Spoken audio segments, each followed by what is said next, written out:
up in motorcades. I got a show today. It's all I'm trying to do. Hustle and motivate. Choppers a throwaway. Hustle the overweight. That's why they follow me, huh? They think I know the way.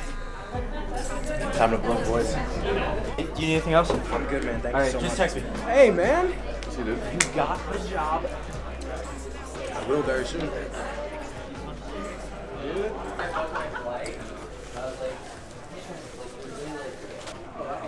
So, just like the video where I walk you guys through everything that I need to do after I make weight, literally nothing is different. It's literally the same thing. 4 cups of rice, gallon of water. I had the Gatorade with secret little potion that Ben Escrow made for me. So no trial roll for today. We're using something different, something better that you will all be able to buy one day very soon.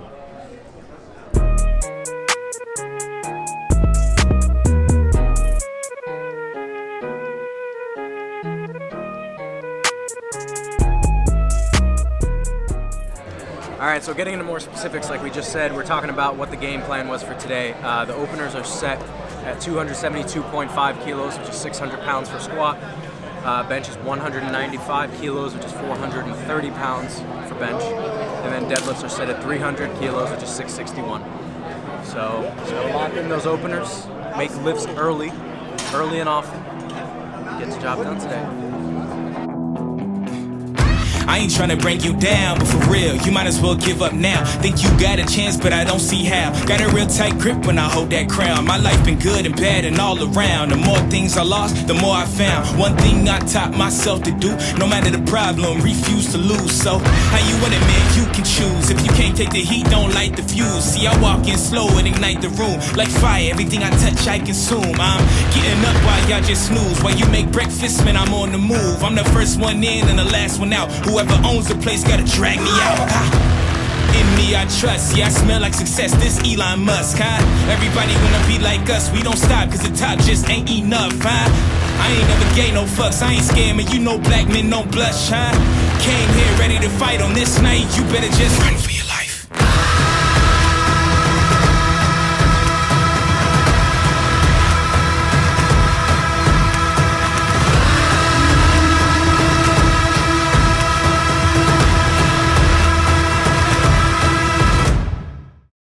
Sean Noriega, 270 kilos. That's just a hair under 600 pounds.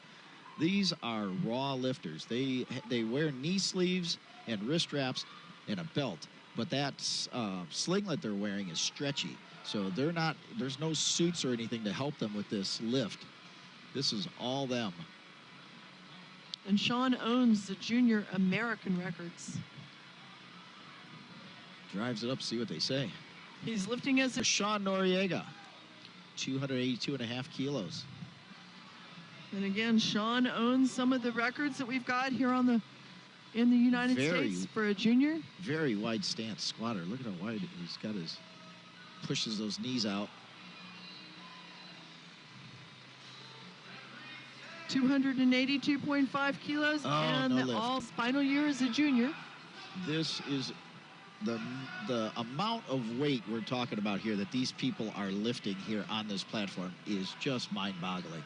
622 pounds, that's huge. And we keep going up with each lifter. It never goes down.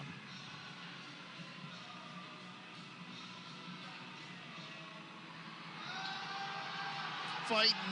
Oh, just not quite there. Way to go, spotters. What's going on, guys? So squats obviously went very poorly. Putting it simply, I just didn't feel strong under the bar today, and it is what it is. This is my first time kind of coaching myself, and I went with what has worked in the past, and you know, it didn't show up. Traditionally, I feel really bad 1 week out in that 1 week out session, and then I feel really good the last session, and then that kind of tapers me down. I'm ready to go, but I felt really good a week out, like trash a few days out. And then today I just honestly felt even worse. So, like I said, it is what it is. I'm not mad. Shout out to Russ for getting it done on that third squat. Coming back from 2 missed attempts is crazy. We're just gonna move on a bench and do what we can. I'm honestly not mad. like I said, this was a very mixed bag of a training cycle, and I'm just gonna have to find somebody that I want to work with and build some momentum, and that's all there really is to it. I'm not too attached to what just happened. I just want to make something good out of the rest of the day. Hopefully walk away with a bench and a deadlift PR. So see you after bench.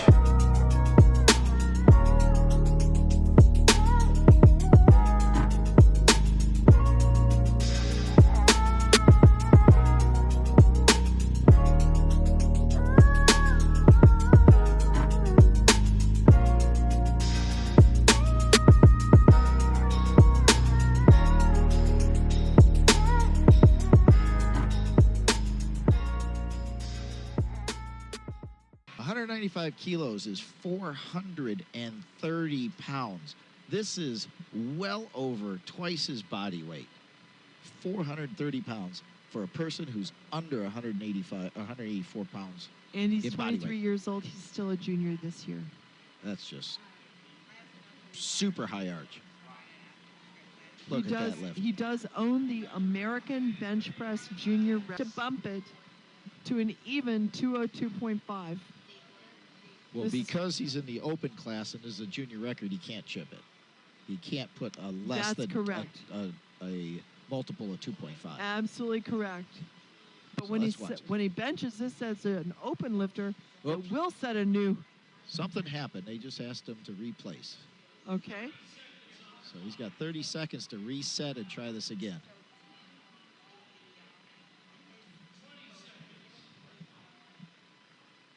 So again, when the bar is called ready, you have 1 minute to get onto the platform, get onto the bench, and get the hand it out. 10 seconds still. And He's got get plenty of time.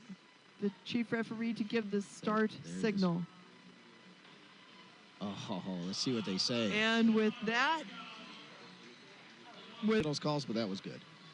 Now here we go. all right, Sean Noriega. And again, so this is one of those things where he is entered in both the junior and the open division. So he cannot chip a junior record because he is entered in the open division, and the other open lifters would not be able to chip a record.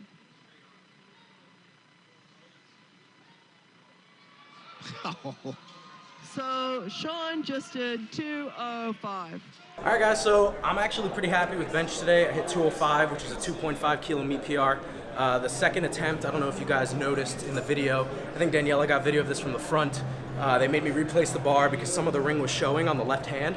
I've never had to replace the bar before, and it took more out of me than I thought it would. I tried to, shake it out, kind of just like regroup mentally. Boy, they had the road rack. But man, Mr. Hack, how we doing? Yeah, all right. Could be better. Bro, I got out for those squats. I unracked my opener. I'm like, oh, it's gonna be one of those days. This is what it is, man. Russ giving us a little heart attack out there. Yeah, for real. Taking some notes from me. How to hit your third squat. But no, I'm actually pretty happy with that. I only jumped 2 because the second didn't give me any reason to go any higher than that. But I'll take it. That was a good confidence boost. It's good momentum going into deadlifts. I'm starting to feel like I'm coming a little bit more back to life. Like I said, as soon as I unracked that opener on squat, I was like, it's one of those days. And I was just feeling drained coming into bench. And now I kind of feel like I'm a little more full, a little more alive, a little more energetic. So we're going to carry that into deads and hopefully pull out a meet PR on deads.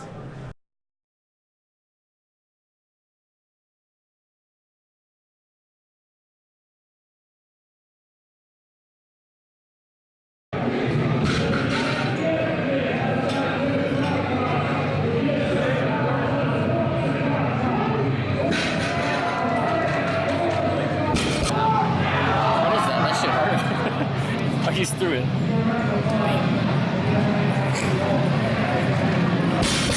By somebody who's under 185 pounds. Yes. And set 2 new American junior bench records.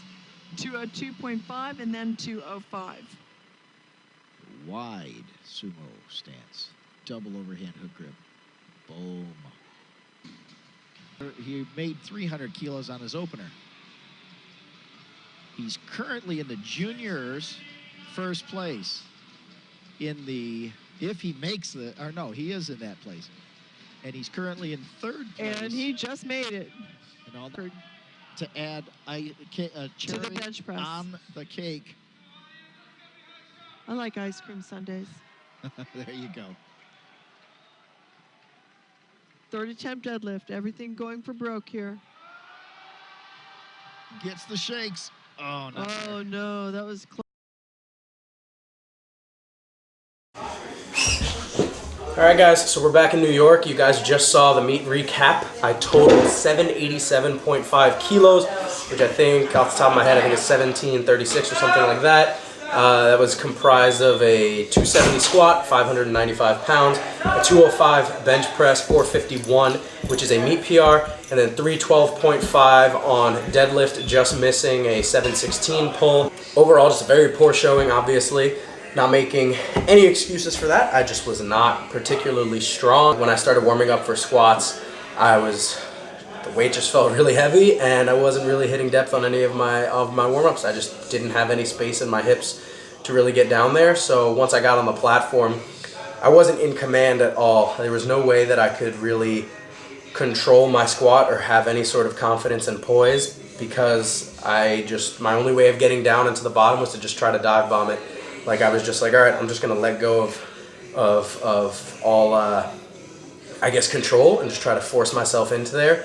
It worked on my opener. Second attempt, not so much, and then third, I just moved my stance in a little bit to try to get down there, but obviously just strength was not there. That was the weakest performance I've had on squat since 2016. That was my first sub 600 squat since 2016. Bench felt really, really good. Honestly, like, people are like, oh, well, why didn't you hit the 215 that you did in training, or 220? In reality, I think I was probably good for 210 or 212. What happened on my second attempt was I had to re-rack the bar because some of the ring was showing. So the second attempt felt okay, but I didn't want to risk a miss on a third, so I only went up 2.5. That 205 was easily the best I've ever felt on an ER rack. You guys saw in my last video that the highest attempt that I took on an ER was 210 with a much shorter pause than what I got at competition, and it moved terribly. What you guys didn't see is I tried to retake it and pause it better, and I just got stapled with it. So this is actually the first time in a meet that I felt like I peaked bench, and that's so difficult to do when you're benching 6 days a week. It's just super finicky, and it's just a difficult thing to do. When you're only training a lift 2 or 3 times a week, it's really easy to kind of manipulate which days are strong.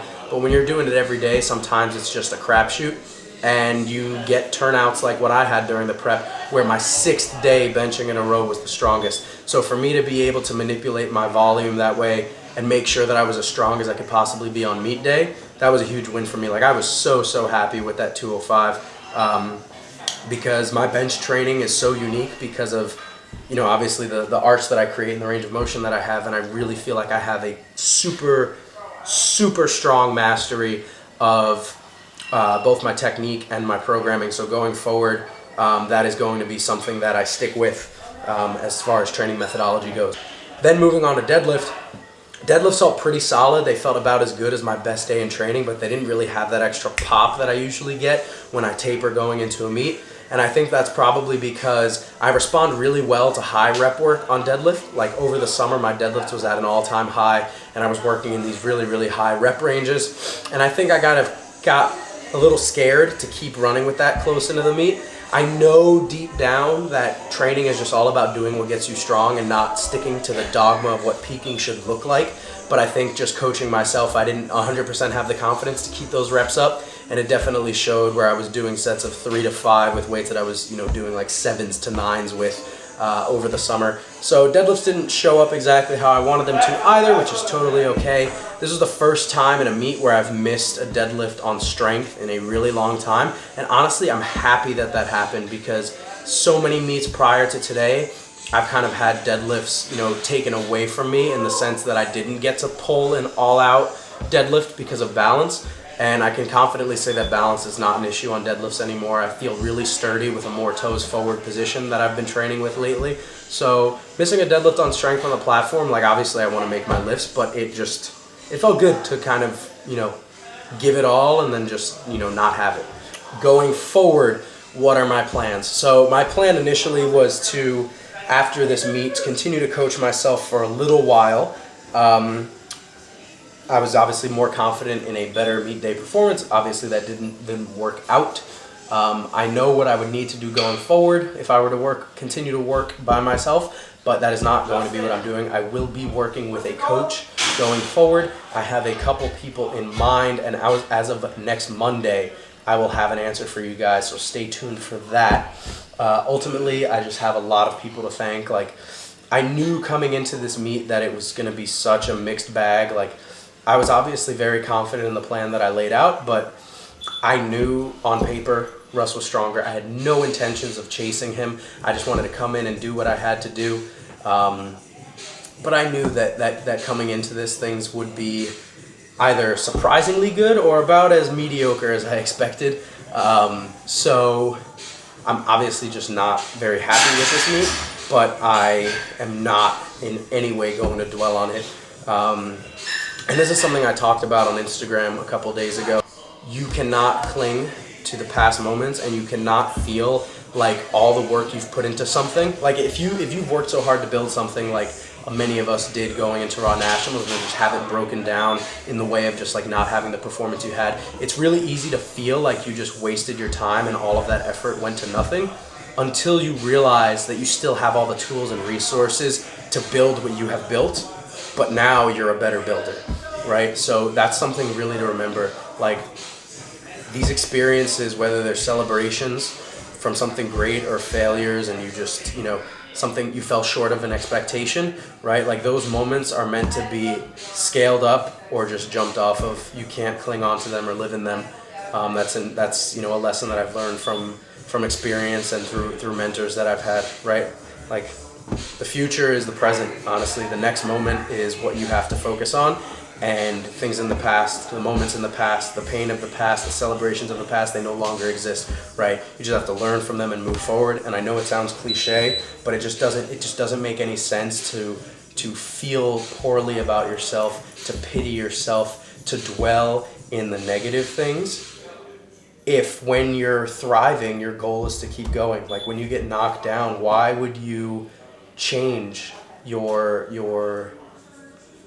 what you're focused on, right? Like, when you're standing tall and when you're confident, when everything's going well, your goal is to keep ascending. And when you were down at the level that you got knocked down to, right? When you were there at one point in your life, when you still had the confidence to keep going up, like, you wanted to get to where you just were, right? So, like, why would you stop climbing? Why would you stop reaching? Why would you stop aspiring? And why would you stop all of the habits that you were scrapping for all the little wins every single day? So why would that change, right? Why would you do anything different? Ultimately, you want to get to where you were going, no matter if you're here or you got knocked down to here, right? So that's kind of like the lesson of meets like this. Like, man, it's every meet I do, like, I don't think I've ever really had a meet that I've been like, wow, everything went perfectly. But even so, like, every meet that I've done, it's like I'll give myself the 24 hours to be like, wow, that fucking sucked. Like, wow, I can't believe that happened or whatever. But it's just like, after that's over, I just think, what's next, right? Like, literally, what's next? You have to live for the next moment, because you have all of the tools to be better prepared for that next moment. So that's all I really have for you guys. I really want to thank everybody who supported me throughout this prep. My lifters, my family, my friends, Daniela, my girlfriend, Hunter, who filmed this awesome video. Go check him out, Hunter Eck. Kid is super young, super talented. He just graduated high school, and he's just putting together awesome productions. And he's just so dedicated to, like, making sure that his content is enjoyed by everybody. So thank you so much, Hunter, for making this video.